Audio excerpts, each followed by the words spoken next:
중국 격언 중에 일일위사 종신위부라는 말이 있습니다. 하루라도 스승이 되어준 사람이 있다면 그 사람을 평생 아버지처럼 존경해야 된다라는 말입니다. 스승을 부모처럼 존경하고 그 가르침을 소중히 여겨야 한다는 뜻이죠. 그만큼 스승의 존재는 크고 또 영향력이 있다는 것입니다. 우리는 오늘 스승의 주일로 그렇게 지키고 있습니다. 지금까지 우리의 신앙을 위해 가르치시고 섬겨주신 모든 선생님들을 감사하는 마음으로 기억하는 날이지요. 또 주일학교와 목장에서 말씀을 가르치고 섬겨주시는 우리 모든 선생님들, 또 교역자들, 또 우리 목자님들께 감사와 존경의 마음으로 감사하는 날입니다. 특히 내 자녀와 또 손주들을 위해 수고하고 애쓰시는 우리 주일학교 교역자 또 선생님들에게 오늘이 지나기 전에 감사의 마음으로 또 감사를 전하시는 우리 성도님들 되시기를 바라겠습니다. 오늘은 특별히 참 좋은 선생님이라는 제목으로 특별히 우리의 좋으신 스승 되신 예수님을 통해 은혜를 좀 나누려고 합니다. 우리가 생각해 보면 우리는 모두 누군가의 선생님입니다.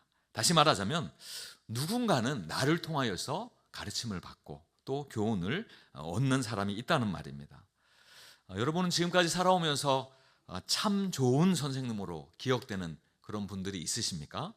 꼭 학창시절의 학교 선생님이 아니어도 우리 인생길에서 만나는 그런 선생님도 좋습니다. 한번 생각해 보십시오. 아마 한 분이나 두 분 정도는 머릿속에 떠오르실 것입니다. 그렇다면 그분의 어떤 면이 참 좋은 선생님으로 나에게 기억이 되는가? 한번 생각해 보십시오. 여러 가지가 있겠지만 그분이 나의 참 좋은 선생님으로 그렇게 기억될 수 있는 것은 그분이 베푸셨던 진심 어린 사랑과 또 수고와 헌신 때문일 것입니다. 저는 이 시간에 우리의 참 좋은 선생님 예수님을 통하여서 스승의 주일을 맞아 귀한 은혜를 경험하는 우리 성도님 되시기를 간절히 바라겠습니다. 예수님은 이제 자신의 마지막이 가까이 온 것을 아셨습니다. 이제 자신은 하늘 아버지께로 돌아가시는 것입니다. 이제 땅에 남은 제자들을 생각하니 그 마음이 짠하신 것이죠. 왜 그렇지 않겠습니까? 지난 3년여 동안 함께하면서 당신의 온 마음을 쏟아서 가르치시고 교훈하시지 않으셨습니까? 그런 제자들이 이제 예수님이 없이 이 땅에 남아야 한다고 생각하니까 예수님의 마음이 먹먹하신 것이죠. 1절을 함께 읽어보도록 하겠습니다. 시작. 유월절 전에 예수께서 자기가 세상을 떠나 아버지께로 돌아가실 때가 이룬 줄 아시고 세상에 있는 자기 사람들을 사랑하시되 끝까지 사랑하시니라. 자기 사람들을 끝까지 사랑하시니라. 제자들을 보시면서 자기 사람이라고 표현하고 있는 것입니다. 여기서 끝까지라고 하는 말은요, 최대한으로 사랑하셨다라고 하는 말입니다. 최대한으로. 물론 예수님께서 이전에도 제자들을 사랑하셨죠. 그 사랑으로 제자들을 가르치셨습니다. 부르시는 그 순간부터 지금까지도 사랑하셨습니다. 그러나 이제 자신의 사명의 끝이 보이는 이 시간, 제자들을 향한 예수님의 사랑이 얼마나 온전하고 완벽한가를 이 끝까지의 사랑으로 보여주고 계시는 것입니다. 여러분, 달리기 선수들을 한번 생각해 보시면 좋을 것 같습니다. 달리기 선수들이 경기에서 가장 최대치로 기력을 끌어올리는 구간이 있습니다. 그 구간이 어떤 구간일까요? 바로 결승점이 눈앞에 보이는 순간입니다. 우리가 100m 달리기 경주를 생각한다면 결승점으로부터 15m 또 20m 전을 바로 그런 구간이라고 이야기합니다. 특별히 그 구간을 스퍼트 구간이라고 이야기합니다. 우리가 스퍼트를 낸다고 하지 않습니까? 그렇다고 선수들이 이전 구간에서 그저 설렁설렁 그렇게 달려도 되는 것은 아닙니다.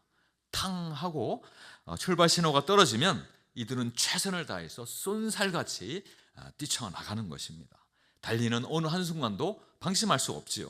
그러다가 눈앞에 결승점이 보이는 순간 자신의 온 기량을 최대치로 끌어올려서 폭발적인 힘으로 결승점을 통과해야 좋은 성적을 거두는 것입니다. 예수님도 이제 얼마 남지 않은 그 사명의 마지막 구간에서 이제도는 제자들을 사랑할 수 없을 것처럼 끝까지의 사랑으로 그렇게 사랑하신 것입니다. 여러분, 예수님의 사랑은, 예수님의 이 끝까지의 사랑은 그저 말로만 하신 사랑이 아닙니다. 우리 4절과 5절 우리 읽지는 않았지만 같이 제가 한번 읽어드리겠습니다. 저녁 잡수시던 자리에서 일어나 겉옷을 벗고 수건을 가져다가 허리에 두르시고 이에 태아의 물을 떠서 제자들의 발을 씻으시고 그 두르신 수건으로 닦기를 시작하여. 예수님은 제자들과의 마지막 식사 시간에서 이제 그 자리에서 일어나 겉옷을 벗으셨습니다. 그리고 허리에 수건을 두르시고. 여러분, 누가 허리에 수건을 두른다는 것은 누가 봐도요, 이제 저 사람이 어떤 일을 하겠구나 하고 예상되는 행동입니다. 마치 우리가 긴 옷을 입었을 때 어떤 일을 하려고 하면 먼저 소매를 어떻게 하죠? 네, 걷어붙이죠. 그러면 저 사람 일을 하려고 하나 보다. 저 사람 어떤 일을 이제 앞두고 있구나를 우리가 아는 것과 같은 것입니다. 도대체 무엇을 하시려는가? 선생님께서 또 무엇을 우리에게 가르치시려는가? 제자들의 눈에 호기심이 가득합니다. 여기에 이제 예수님께서 대야를 가지고 그 대야에 물을 받으십니다. 그러니 제자들은 더욱 궁금합니다. 이어서 예수님께서 행하신 일들은요, 제자들을 깜짝 놀라게 하였습니다.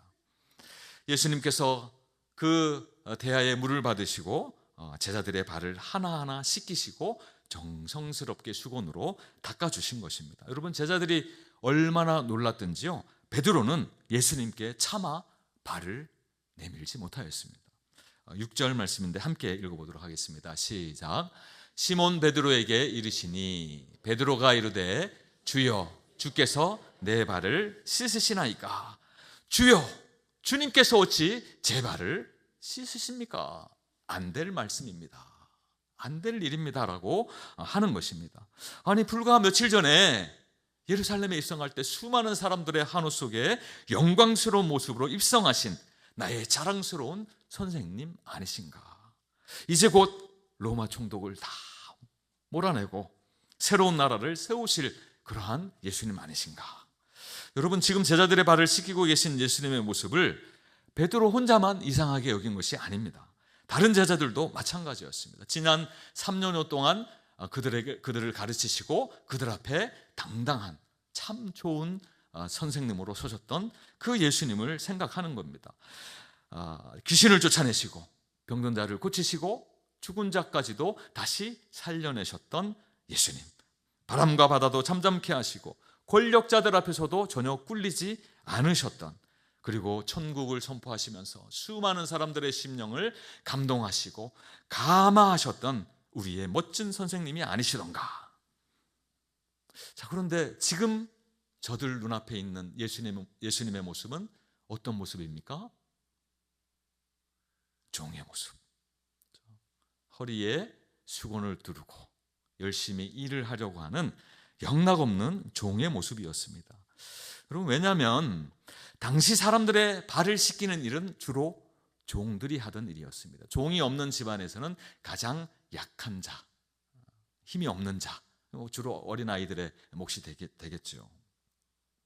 그리고 여러 명의 종들이 있는 경우라면 가장 낮은 종들이 하는 일이 바로 자기의 주인의 발을 닦는 일이나 손님들의 발을 닦는 일이었습니다.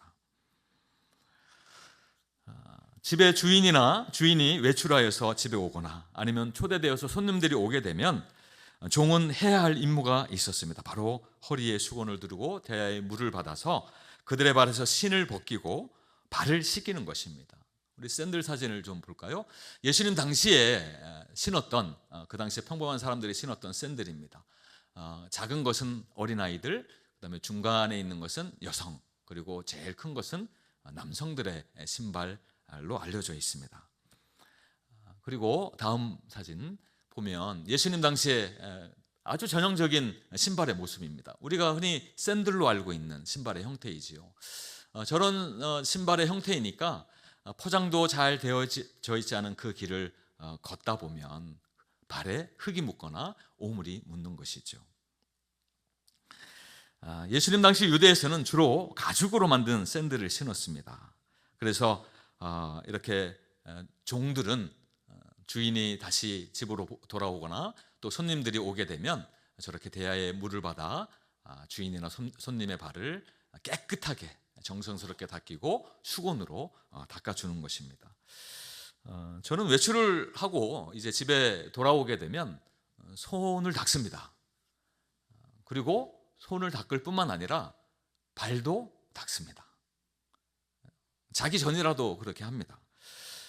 그러면 손만 닦을 때보다 제 기분이 훨씬 상쾌해지는 것을 경험합니다. 여러분들도 외출을 하고 이제 댁에 돌아가시면 손도 닦지만 발도 그렇게 닦아보시면 훨씬 유쾌한, 상쾌한 기분이 될 것입니다. 마찬가지로 발을 씻어줌으로써 바깥 일을 보고 돌아온 주인이나 또 집에 초대되어 온 손님들의 기분을 좋게 만드는 그 당시에 유대의 환대 문화가 바로 발을 씻겨주는 문화인 것이죠. 그런데 지금 종이나 하는 일을 선생이신 예수님께서 하셨으니 제자들이 얼마나 당황했을까요? 결과적으로는 예수님께서 제자들의 발을 12명의 발을 다 닦아주셨습니다. 그러나 여러분 한번 생각해보면 사실 지금 이 시간에 겉옷을 벗고 허리에 수건을 두르고 예수님의 발을 닦여줘야 할 사람들이 있었습니다. 누구였을까요? 바로 제자들이었어요. 제자들입니다. 제자가 스승을 섬기는 것이죠. 제자가 스승의 발을 닦아주는 것이 유대의 문화입니다. 아마 제자들이 이전 같았으면 스승이신 예수님의 발을 닦아줬을 거예요. 그런데 오늘 이 시간에는 예수님이 오히려 제자들의 발을 닦아주셨습니다. 제자들이 왜 그랬을까요? 저는 이렇게 생각합니다. 예수님의 마지막이 가까운 이때까지도 그들의 마음 가운데 세상의 욕심으로 가득했기 때문이라고 그렇게 생각을 합니다. 이들은 지금 세상의 헛된 것을 잔뜩 기대하고 있는 것이죠. 이번에 예수님과 함께 이렇게 예루살렘으로 올라오는 길에 한 사건이 있었습니다. 야고보와 요한의 어머니가 은밀하게 예수님께 다가가서 예수님을 찾아가서 자기들의 자녀들을 위하여서 청탁을 한 사건입니다. 마태복음 20장 20절로 21절 말씀인데요. 저와 한 절씩 교독하도록 하겠습니다. 그때에 세베대의 아들의 어머니가 그 아들들을 데리고 예수께 와서 절하며 무엇을 구하니? 예수께서 이르시되 무엇을 원하느냐? 이르되 나의 이 두 아들을 주의 나라에서 하나는 주의 우편에 하나는 주의 좌편에 앉게 명하소서. 지금 야고보와 요한 이 두 형제의 어머니의 머릿속은 무엇으로 가득합니까? 세상의 권세, 부귀 영화. 이제 예수님께서 예루살렘에 입성하시면 정치적으로 권력을 얻으실 텐데 그때에 다른 제자들보다도 나의 두 아들이 예수님의 좌편과 우편의 가장 핵심적인 자리에서 예수님의 권세를 나누었으면 좋겠다라고 생각하는 것이죠. 이제 예수님께서 예루살렘에서 왕이 되시면 자기 아들들의 출세는 따놓은 것이라는 것입니다. 이제 남은 것은 어디까지 과연 올라갈 것인가? 내 아들들의 부귀와 영화 권세가 어디까지 이를 것인가 하고 위로 계속해서 올라갈 기대로 충만한 것입니다. 여러분, 이 야고보와 요한의 어머니의 모습인데요. 사실은 야고보와 요한도 이런 생각을 했던 것 같습니다. 어머니와 그 생각을 공유한 것이죠. 그러나 예수님은 어떠하십니까? 그 당시에 예수님은요, 이 요청을 들으시면서 예수님의 처한 상황은 예루살렘에 이제 들어가시면 권력자들에게 곧 잡혀서 이제 십자가에 달리시고 그리고 무덤까지 그렇게 아래로 내려가시는 일만 남은 상황 아니었습니까?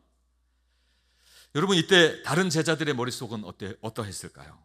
마태복음 20장 24절 말씀입니다. 10 제자가 듣고 이 야고보와 요한의 어머니의 일을 들은 거예요. 그 두 형제에 대하여 야고보와 요한에 대하여 분이 여기거늘. 현대인의 성경은 화가 나서라고 그렇게 번역을 하고 있습니다. 화를 내었다라고 말씀하는 것이죠. 여기서 나머지 제자들이 야고보와 요한에 대해서 왜 화를 내었을까요? 너무 무례해서? 그렇게 했을까요? 저는 아니라고 생각해요. 자기들도 내심 예수님의 오른쪽 자리와 왼쪽 자리를 노리고 있었던 것이죠. 탐을 내었던 것입니다.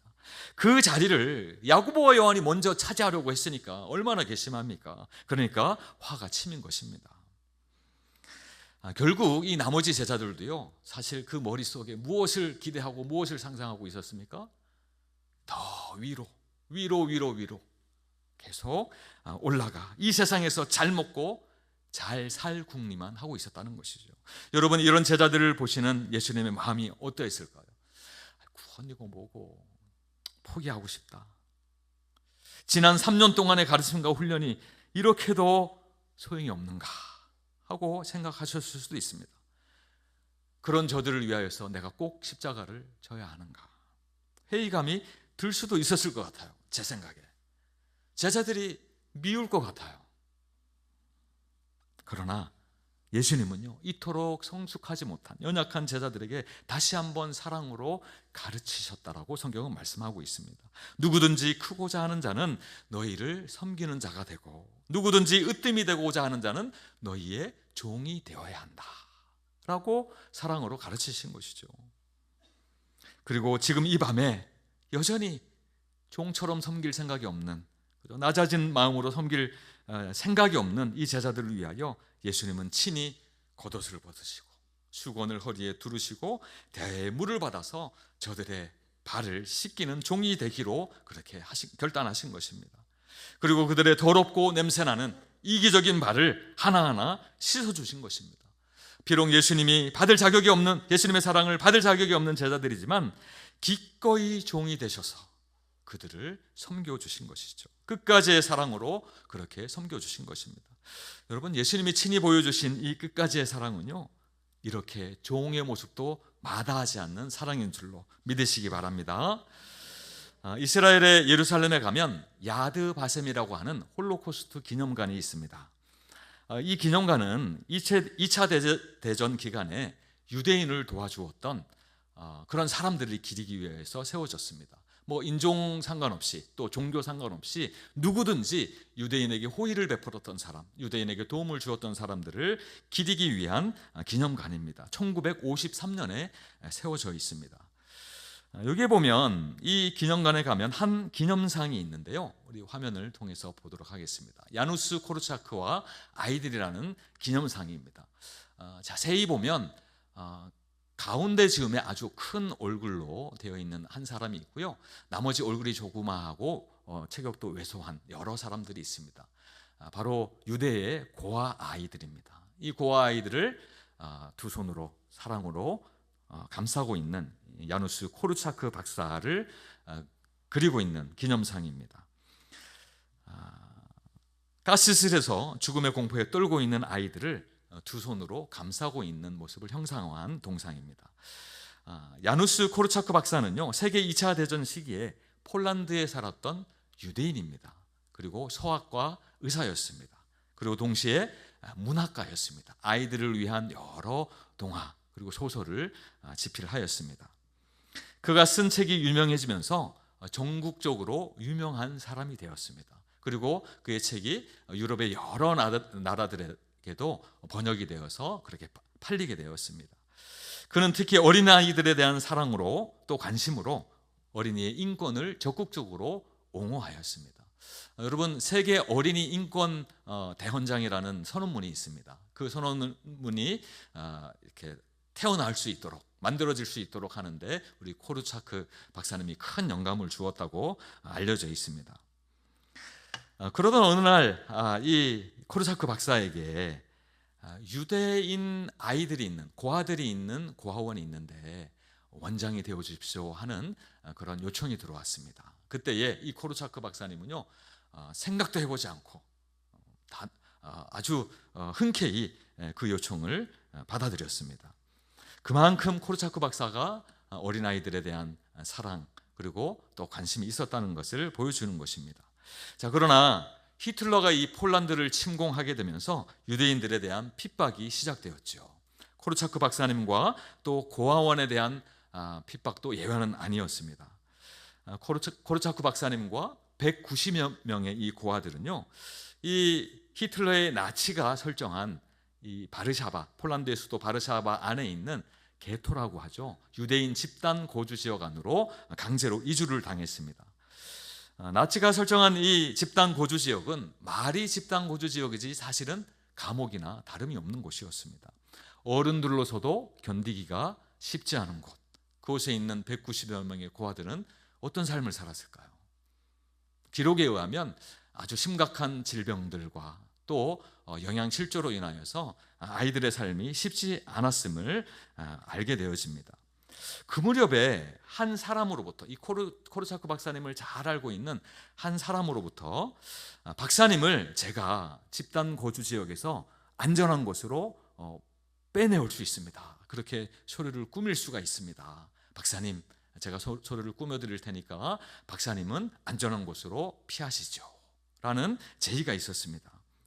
그러나 이 코르차크 박사님은요, 나는 190명의 이 고아들과 같이 나가지 않으면 이곳을 나가지 않겠습니다 라고 그 제의를 단호히 거절을 했다고 합니다.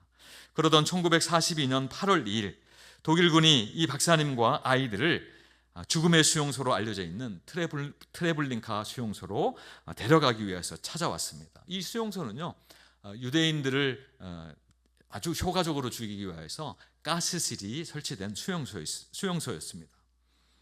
자, 그런데 이때에 이들을 이제 그 수용소까지 이동하는 열차까지 호송하던 독일 장교 중에 한 명이 코르차크 박사를 알아보았습니다. 저분은 참으로 숭고한 분이고 어린아이들을 위하여 헌신하고 사랑하시는 분인데 내가 도와줘야 되겠다라는 마음이 들었습니다. 그래서 그 코르차크 박사에게 쪽지를 건네왔습니다. 박사님, 내가 적당한 시간에 열차로 가는 그 이동로 가운데에 적당한 순간에 내가 신호를 주면 나에게로 오십시오. 내가 당신을 빼내어 드리겠습니다. 죽음의 수용소를 향해 간다는 것을 알았던 코르차크 박사님, 어떤 선택을 하였을까요? 다시 한번 구원의 손길이 그 박사님에게 주어진 것 아니겠습니까? 그러나 그는 절대로 고민하지 않았습니다. 한순간도 고민하지 않았습니다. 자신이 있어야 할 곳은 저 낮고 낮은 아이들 곁이라는 것이었습니다. 그리고 그는 자신과 아이들을 수용소로 데려갈 기차를 향하여 맨 앞에 서서 아이들의 손을 잡고 아이들을 위로하고 격려하고 또 응원하면서 그렇게 안심시키면서 그 수용소를 향하는 열차를 향하여 걸어갔다고 합니다. 다음 화면 보면요, 이것은 코르차크 박사의 일대기를 그린 영화의 한 장면인데요, 보시면 맨 앞에서 우리 아이들을 이끌고 가고 있는데요, 아이들의 표정이 잘은 보이지는 않지만 가까이서 보면 되게 밝아요. 실제로도 그랬답니다. 왜냐하면 코르차크 박사님이 이 아이들을 안심시키고 아이들이 두려워하거나 또 떨지 않도록 그렇게 아이들을 독려하고 그렇게 했다는 것이에요. 그래서 아이들의 표정도 밝고 마치 소풍 가듯이 그렇게 그 열차를 향하여 갔다고 합니다. 기록에 의하면 코르차크 박사와 190명의 고아들은요, 수용소에 도착한 그날 모두가 가스실에서 사망했을 것으로 추정을 하고 있습니다. 코르차크 박사님은 자신이 살 기회가 있었음에도 그는 끝까지 자신이 사랑하는, 자신이 섬겨야 하는 유대의 고아들 곁을 지킨 것입니다. 이런 코르차크 박사의 사랑과 헌신이야말로 우리 민족이 본받아야 할 참 좋은 선생님임을 기리기 위하여서 이스라엘 정부가 야드바셈 그 홀로코스트 기념관에 그의 동상을 이렇게 세워둔 것입니다. 지금도 많은 사람들이 이 동상을 찾아와서 우리 코르차크 박사님의 끝까지의 사랑을 그렇게 기린다고 합니다. 우리 예수님은 제자들을 끝까지 사랑하셨습니다. 스스로 종이 되어 그들의 발을 씻기셨습니다. 우리도 주님의 섬김과 사랑을 기억하며 나에게 맡겨주신, 분명히 나의 모습을 통하여 교훈을 받고 가르침을 받을 그 영혼들이 있을 텐데요, 그 영혼들을 끝까지 사랑할 때 우리에게 약속하신, 오늘 17절 말씀에서 내가 섬겼듯이 그렇게 섬길 때에 너희에게 큰 복이 있다라고 말씀하신 그 복이 우리 인생 가운데 찾아오게 될 줄로 믿으시기 바랍니다. 물론 예수님처럼 사람들을 사랑하는 것이 쉽지는 않습니다. 그러나 예수님의 가르침을 따라 겉옷을 벗는 수고, 허리에 수건을 동이는 수고, 그래서 따라 해보는 것이 중요합니다. 하다가 불쑥불쑥 사람들의 모습을 인하여서 나에게 혈기가 불쑥불쑥 나타날 수도 있습니다. 그럴 때에는요, 잠시 우리의 참 좋은 선생님, 그 예수님을 기억하면서 주님 도와주세요, 다시 한번 해보려고 합니다. 기도하고 또 섬겨보는 것입니다. 이제 대야의 물을 받아 내게 맡겨주신 그 영혼에게로 한 발짝 더 다가가 보는 것이죠. 물론 거절과 상처에 대한 두려움이 있습니다. 예수님도 베드로에게 거절받지 않았습니까? 그 순간에 십자가를 바라보고 또 하나님의 사명을 바라보는 그 시간에 가룟 유다는 예수님을 배신하지 않았습니까? 그런 두려움이 없는 것은 아니지만 이 선생님이신, 우리의 좋은 선생님이신 예수님께서 하셨기에 나도 용기 내어서 나에게 맡겨진 영혼들의 발을 씻겨주는 것입니다. 그럴 때에 우리의 참 좋은 선생님이신 예수님께서 우리를 통해 드러나고, 우리의 사랑과 수고와 헌신을 통해 섬김을 받는 그 영혼들도 구원의 감격을 누리는 이 귀하고 복된 일이 우리의 삶 속에 반드시 일어날 줄로 믿으시기 바랍니다.